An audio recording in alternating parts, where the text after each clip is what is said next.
Sigurado ka bang tama itong bahay na pinasok natin? Sino sa inyo ang kamag-anak ng pasyente? Bakit nakikita ko ang sarili kong katawan?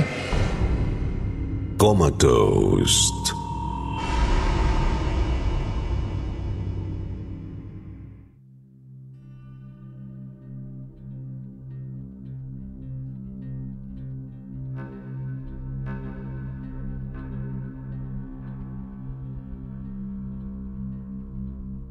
Dear Kwentong Takipsilim listeners, bago ako magsimulang magkwento, may tatanong muna sana ako sa inyo. Minsan mo na bang naisip na paano kung isang araw bigla ka na lang mawala dito sa mundo? Tapos ang malala, malalaman mong mapupunta ka pala sa impyerno. Nakakatakot, di ba?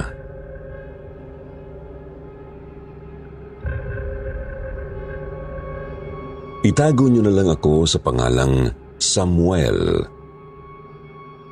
Hindi ko tunay na pangalan. Gusto ko lang sana kayong batiin lahat ng isang magandang araw, lalo-lalo na ang mga taong bumubuo sa channel na ito. Kabilang na ang paborito kong narrator na si Sir Jupiter. Itong ibabahagi ko sa inyo ngayon ay hango mula sa sarili kong karanasan at sa tunay na kwento ng buhay ko. Mga ilang dekada na rin ang nakararaan. Isa akong ulilang lubos, Sir Jupiter. Ang Lola Clemente ko na ang nakagisnan kong pamilya mula pa noong magkaisip ako. Hindi ko na nasilayan pa ang mukha ng nanay ko at ako po ang dahilan nun. Binawian kasi siya ng buhay dahil mismo sa panganganak niya sa akin. Ang tatay ko naman, matagal na hong missing in action. Ipinagbubuntis pa lang kasi ako ni nanay nakulong na siya dahil sa iba't ibang kasong kinasasangkutan niya. Opo, Sir Jupiter. Kriminal ang tatay ko. Pero palaging sinasabi sa akin ni Lola noon na hindi raw ako matutulad kay tatay dahil mabuting bata raw ako. Naniwala ako doon, Sir Jupiter. Naniwala akong hindi ako matutulad sa tatay ko. Pero isang araw, bigla na lang pong nagbago ang buong pananaw ko tungkol dito.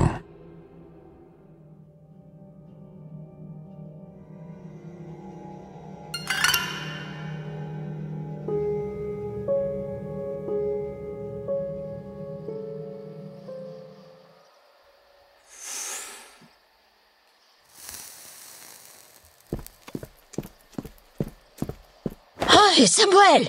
Ano yung ginagawa niyo dyan sa likod bahay? Bakit ka naninigarilyo? Hala, Samuel! Nandiyan na yung lola mo! Nahuli tayo! Ano pang hinihintay mo dyan, Lucas? Bilisan mo na, takbo! Ay! Bumalik kayo rito, mga bata kayo! Sinasabi ko sa inyo, huwag kayong papahuli sa akin! Kukurutin ko ng pinong-pino yung mga singit niyo! Kaya babata niyo pa, nag-aaral na kayo magbisyo! Ikaw kasi, Samuel Sabi ko na nga ba't madadamay na naman ako sa'yo. Sigurado susumbong ako ng lola mo kay tatay. Gugulpiin na naman ako nun. Tumahimik ka nga dyan. Gusto mo rin naman Nakailang hipa ka nga sa yosi ko. Ang liit-liit na nang tira sa akin. Tinan mo na nga lang ko hinahabol pa tayo ni Lola. Hinihingal na ako. Teka, Samuel. Yung lola mo, nakahawak sa dibdib niya. Parang nahihirapan yata huminga. Ha? Oo nga, no. Tara, bumalik tayo.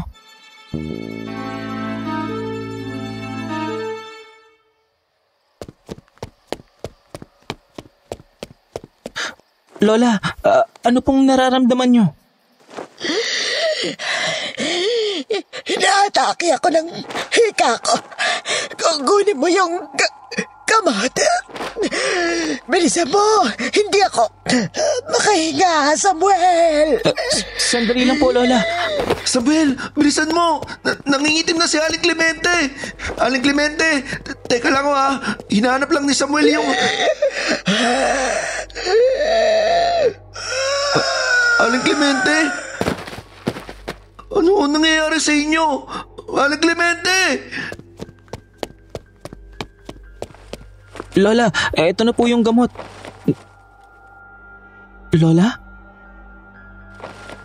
Lucas, ano nangyari kay Lola? Ewan ko. Bigla na lang siyang nawala ng malay tumawag na tayo ng tulong, Samuel.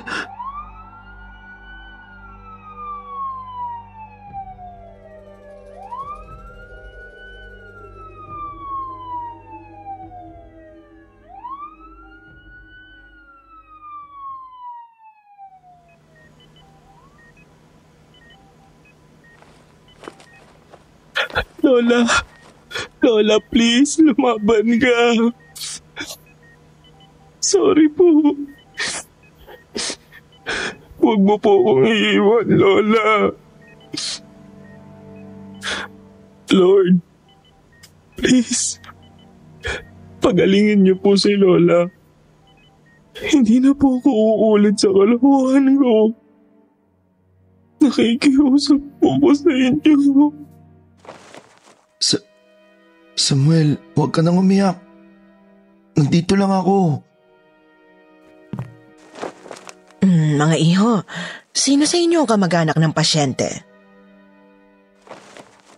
Dok, lola ko po siya. Ano pong lagay niya? Ayos na po ba siya? Pwede ko na po ba siyang puntahan? I am so sorry to say this, iho. Pero, wala na ang lola mo. Po? Dead on arrival na siya. Ginawa namin ang lahat pero talagang wala na. I'm so sorry. Dok, baka naman po pwede pa. Please po, gamutin niyo ulit si Lola. Siya na lang po ang pamilya ko, Dok. Nakikiusap po sa inyo. Tama na, Samuel. Hindi pwede, Lucas. Hindi pwede mawala si Lola. Paano na ako? Saan ako pupunta?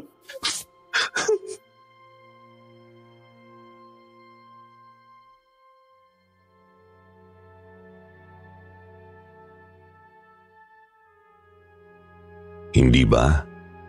Tama ako? Kahit anong gawin ni Lola para impluwensyahan ako ng magagandang asal, kahit anong pangaral niya sa akin, at kahit anong pagsama niya sa akin sa simbahan noon tuwing linggo, wala pa rin yung naging epekto. Yung dugo ng tatay kong kriminal, nananalaytay pa rin yun sa ugat ko, kaya dahil doon, nawala sa akin ang dalawa sa pinakaimportanteng mga tao sa buhay ko. Una si Nanay. Ngayon naman, si Lola Clemente.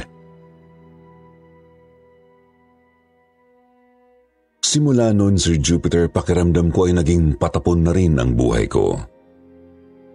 At doon na rin po nagsimulang mapariwara ang landas ko, pati na rin ang kaibigan kong si Lucas, nang dahil na rin sa impluwensya ko. Parehas din naman kasi kaming may issue sa mga tatay namin . Kaya siguro, ganun ko na lang din po kadaling naengganyo si Lucas sa masasamang gawain. Nagsimula kaming mag-aral ng iba't ibang klase ng bisyo tulad ng alak, sigarilyo, sugal, at droga. Lahat ng yan ay tinikman namin at gumagawa kami noon ng mga iligal na bagay para lang matustusan ang mga bisyong yun.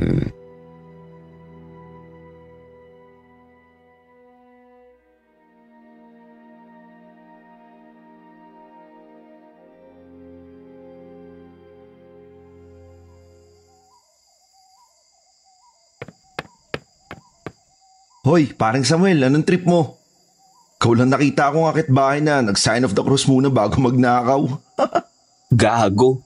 In-advance ko na ang paghingi ko ng tawad kasi baka makalimutan ko mamaya pag punong-puno na ng pera ang wallet ko. Siraulo ka talaga. Pinalalaki mo lang lalo kasalanan mo, pre. Hayaan mo na nga ako. Sa'yo nang alam kong paraan para kahit papano mabawasan ang kasalanan ko eh. Tara na nga, dami mong satsat eh.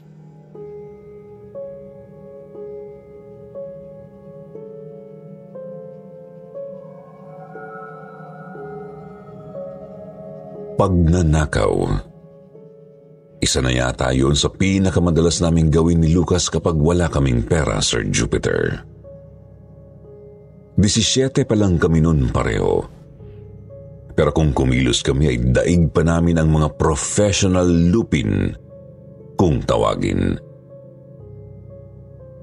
Hindi rin kami madaling mahuli noon dahil pareho kaming madulas. Ang bansag nga sa amin noon ng mga kapwa namin akyat bahay, mga anak daw kami ni Nardong Putik. Mga bagong kilabot daw ng Cavite.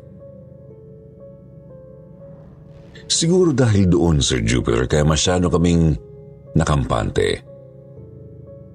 Hanggang sa isang araw, dinapuan na kami ng malas.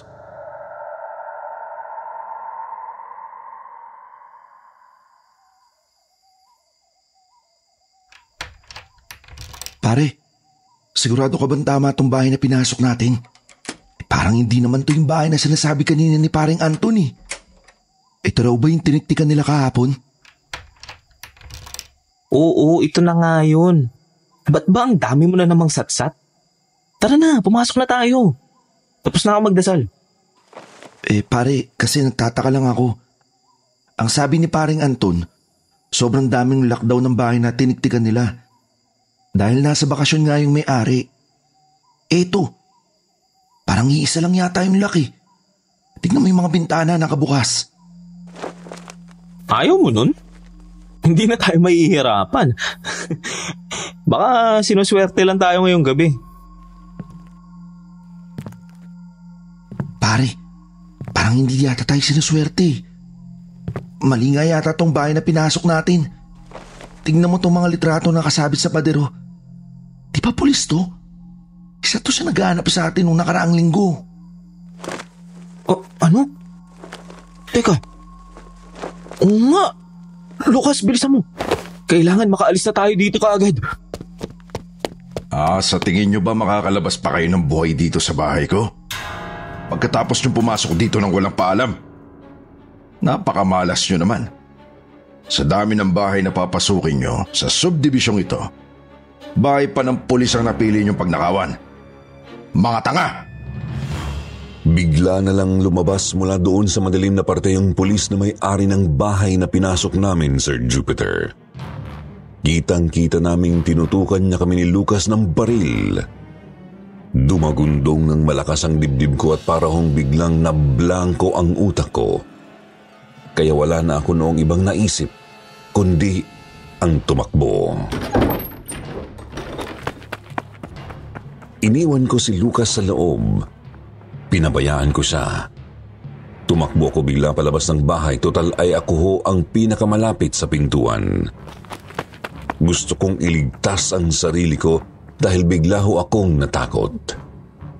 Sa isip-isip ko noon ayoko pa akong mamatay. Natatakot ako dahil alam ko, kapag namatay ako, hindi naman ako sa langit mapupunta. Paglabas ko ng bahay, Sir Jupiter, ay nagdire-diretso ako sa kalsada dahil sa sobrang pagkataranta ko. Nakita ko kasi nakasunod sa akin yung pulis at nakatutok pa rin sa akin ang baril niya. Dahil po doon hindi ko namalayan na may kasalubong pala akong sasakyan. Isang humahagibis na motorsiklo ang biglang nakabundol sa akin. Ramdam ko pa yung naging pagbagsak ko sa sahig ng kalsada, pati na rin ang makailang ulit na pagtalbog ng ulo ko sa simento. Bigla hong nanlabo noon ang paningin ko at kasabay ng pakiramdam na parang may mainit na likidong tumutulo sa noo ko ay ang unti-unting pagdilim ng paligid. Hanggang sa tuluyan na akong mawalan ng malay.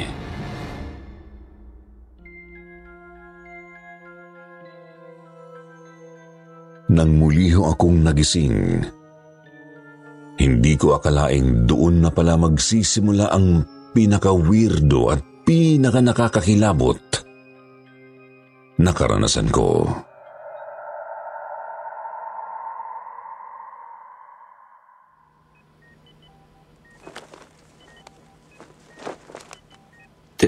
Teka, nasa ospital yata ako.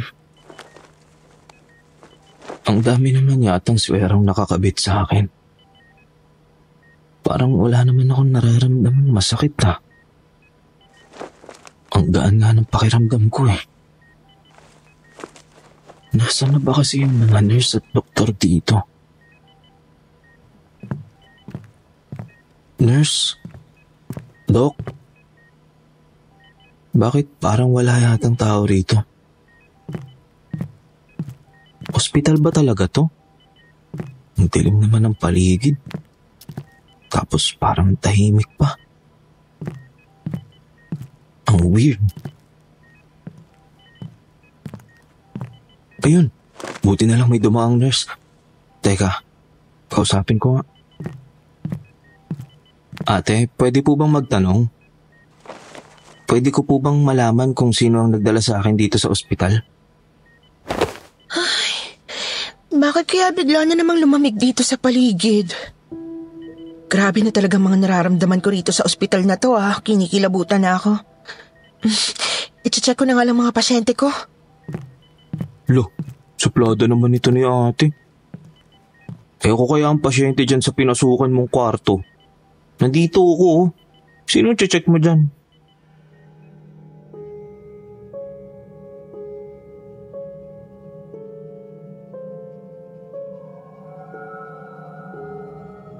Sinundan ko yung nurse na pumasok noon sa private room kung saan ako nagising kanina, Sir Jupiter. Ako lang naman kasi ang pasyenteng nakalagak doon, kaya nagtaka ako nung nilampasan niya lang ako at tuloy-tuloy siya sa loob. Pero mabilis din naman pong nasagot ang tanong ko. Nang sa muling pagbukas ko sa pintuan ng silid ay tumambad po sa akin ang isang lalaking nakahiga sa kamang kinahihigaan ko rin kanina, na ngayon po ay sinusuri na ng nurse. Ako ang lalaking yun, Sir Jupiter. Nakita ko ang walang malay na sarili ko na nakahiga sa kama.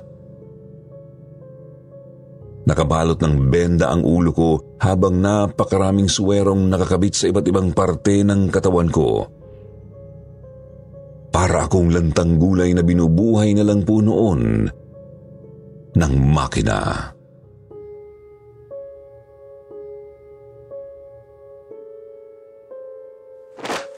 Patay na ba ako?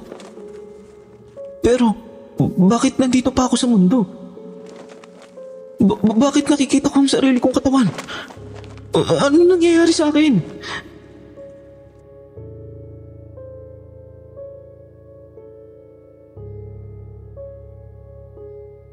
Nagpapanik na ako noon, Sir Jupiter. Paraw akong baliw na hindi alam ang gagawin habang tinititigan ang sarili kong katawan na nakaratay sa kama. Sa puntong yun, bigla akong napalingon sa isang sulok ng silid. At pinanlakihan ako bigla ng mga mata nang mapansin kong may nakatayong anino doon. Puting-puti kasi ang pintura ng buong kwarto. Kaya kitang-kita ko ang aninong nababalutan din ng kulay puting usok. Parang naghihintay siya. Parang nag-aabang na tuluyan ng malagot ang natitirang hininga sa loob ng katawan ko. Dahil doon, napaatras ako bigla. Nakita kong biglang nagkikisay ang katawan kong nakahiga sa kama. Humakbang ko ng humakbang paatras habang nilalapitan naman ako ng itim na nilalang na yun na ang hula ko ay si kamatayan.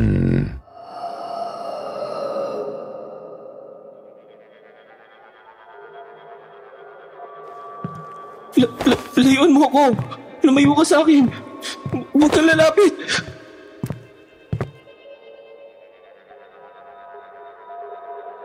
Sa kahahakbang ko noon paatras, bigla na lang akong may nabunggo sa likuran ko. Wala naman sa loob na napalingon ako doon na talagang hindi ko malilimutan ang mga hitsura ng nilalang na nakita ko doon. Sa likuran ko ay may nagkukumpulang mga kaluluwa. Mga nakakatakot ang hitsura. Merong pugot ang ulo. Merong wakwak ang dibdib. Meron din pong may butas sa noo at ang hindi ko malilimutan talaga ay yung nilalang na baak ang kalahati ng mukha na sa tuwing naaalala ko ay talaga pong nagpapabaliktad sa aking sikmura. Bigla nilang hinawakan ang mga kamay ko. Ayaw nila akong paalisin habang nakikita kong nagkikikisay pa rin sa kama ang katawang tao ko. Dinig ko rin yung nakakabinging tunog ng life support machine na nakakabit sa akin noon. Habang yung itim na anino naman ay mas bumibilis ang paglapit sa akin.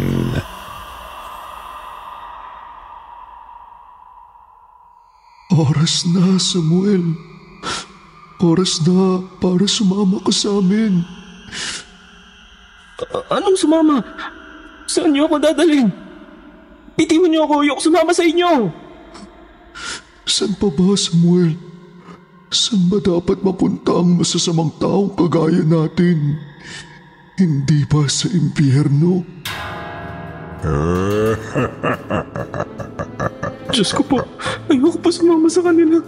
Tulungan niyo po ako. Ayoko po pong mamatay.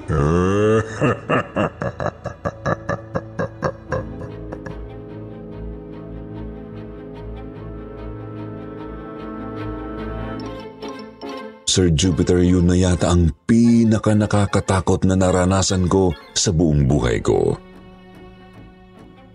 Halos wala na rin akong gaanong matandaan sa mga nangyari pagkatapos kong magdasal dahil talagang nablangko na ang isip ko noon. Nakita ko na lang sinusubukang i-revive ng mga doktor ang katawan ko.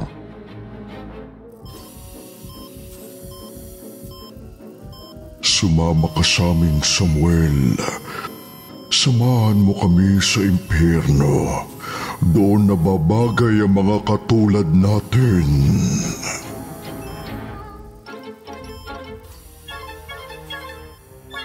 Halos mawalan na ako ng pag-asang makakaligtas pa ako sa kamatayan, Sir Jupiter. Noong mga sandaling yun parang nawalan na rin ako ng will para ilaban pa ang buhay ko. Sabi ko pa nga ako naman ang may kasalanan nito. Ako ang gumawa nito sa sarili ko.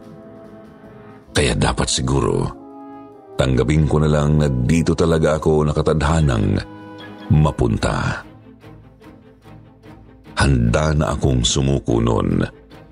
Handa na po akong sumama sa mga nilalang na pumipilit sa akin. Pero may mga taong dumating para baguhin ang desisyon kong iyon.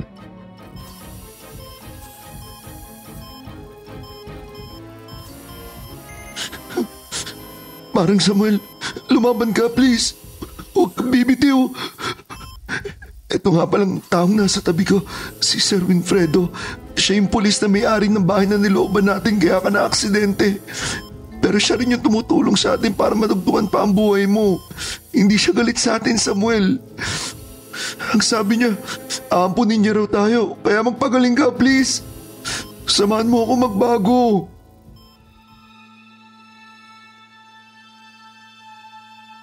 Hindi ko alam kung malakas lang po talaga si Lucas sa Diyos dahil pagkatapos kong marinig yung dasal niyang yun, bigla na lang nawala yung mga nilalang na nakapaligid sa akin. Bigla na lang lumiwanag yung paligid. Tapos ay nakita kong nakaluhod si Lucas sa harap ko habang umiiyak ito. Salamat po, Diyos ko. Salamat po. Salamat din po sa inyo, Sir Winfredo.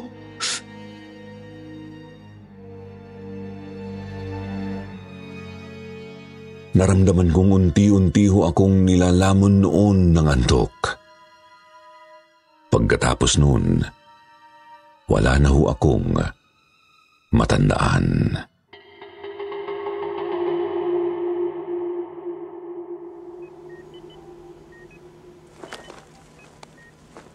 Samuel! Gising ka na, Samuel!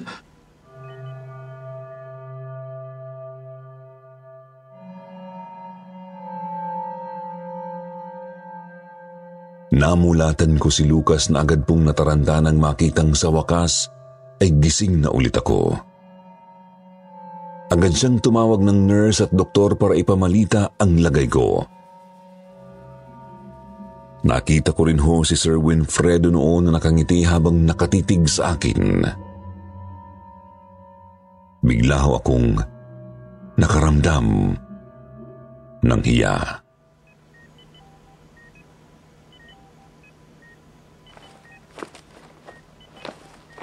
Iyo, ako nga pala si... Sir Winfredo, marami hong salamat sa inyo. Maraming salamat ho sa pagtulong niyo sa akin. At sa pagbibigay sa akin ng ikalawang pagkakataon. Patawad po sa ginawa namin ni Lucas. Paano mong nalaman ng... Parang Samuel! Sa wakas nagising ka na. Halos 3 buwan ka rin na comatose. Akala ko talagang iiwan mo na ako eh. Sorry pare kung pinag-alala kita. Patawarin mo rin ako kung... Huwag mo nang intindihin yun. Ang mahalaga okay ka na. Ito nga pala si Sir Winfredo. Naalala mo ba siya? Siya yung tumulong sa akin para dalhin ka rito sa ospital. Grabe, sobrang bait ni Sir Winfredo. Akala ko nga galit siya sa atin eh. Pero tinulungan niya pa tayo, Samuel. Ginawa ko lang yun dahil alam kong biktima lang din kayo ng mga kinasasadlakan yung sitwasyon. Ang totoo, alam ko ang pinagdadaanan niyo mga iyo. Bago ako naging pulis, naging batang kalimo na ako. Kaya hindi ko natiis na hindi kayo tulungan nang malaman ko mga minor de edad pa lang kayo.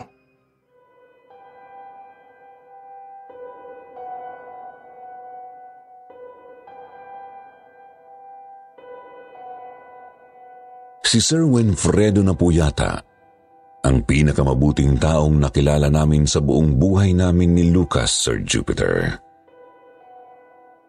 Siya ang bumago sa buhay naming magkaibigan. Siya po ang dahilan kaya buhay pa ako ngayon. Matapos ko pong makalabas noon ng ospital ay tuluyan na kaming inampon ng pulis na si Sir Winfredo, Sir Jupiter.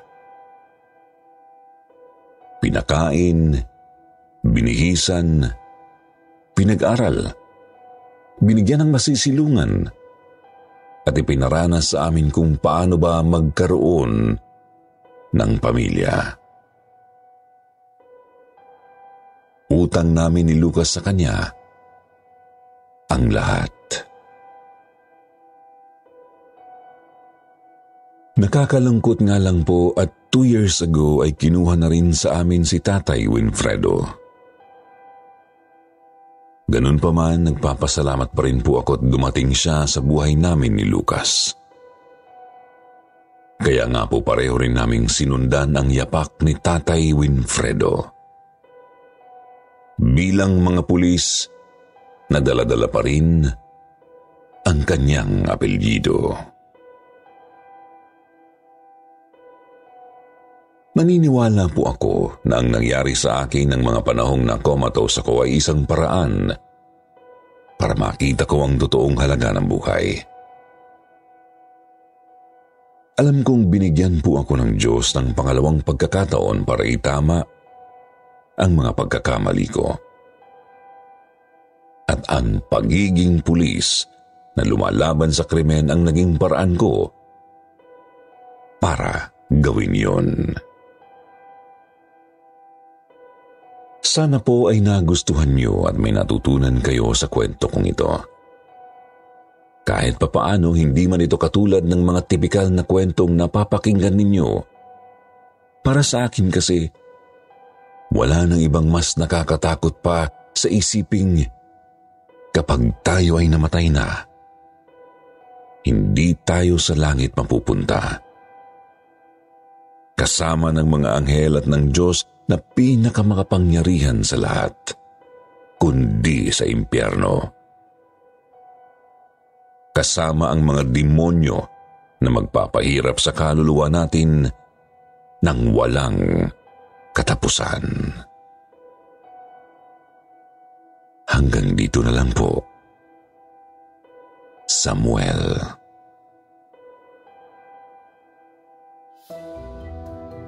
At ngayon, eto na naman ang paborito ninyong shoutout portion.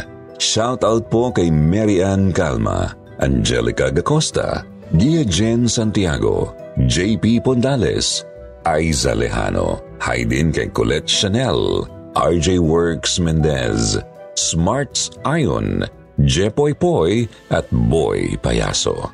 Magbasa naman tayo ng ilan sa pinakamagandang comment mula kina Abner Morales at Ling Praile.